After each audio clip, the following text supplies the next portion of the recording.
This repair video for the P0113 error code is specifically tailored for Nissan drivers.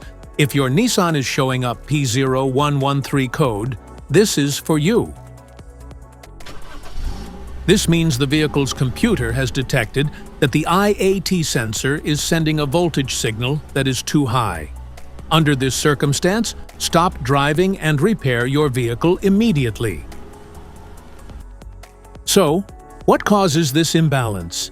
Here are the most common culprits. This error can be caused by these possible faults in your vehicle.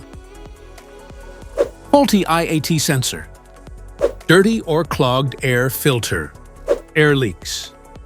Damaged wiring or connectors.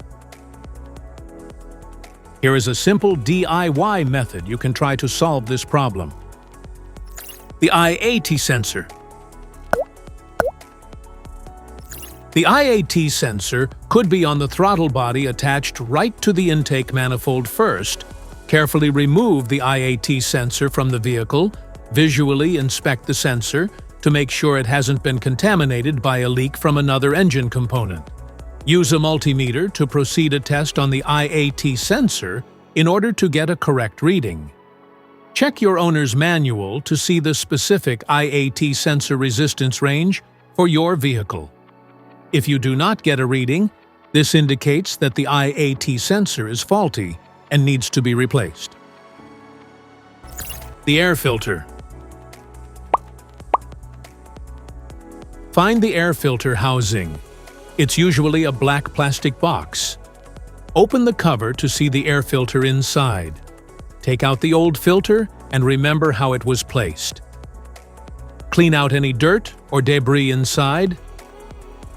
Then put in the new filter the same way the old one came out. Make sure the edges are sealed properly, then close the cover and put back the clips or screws.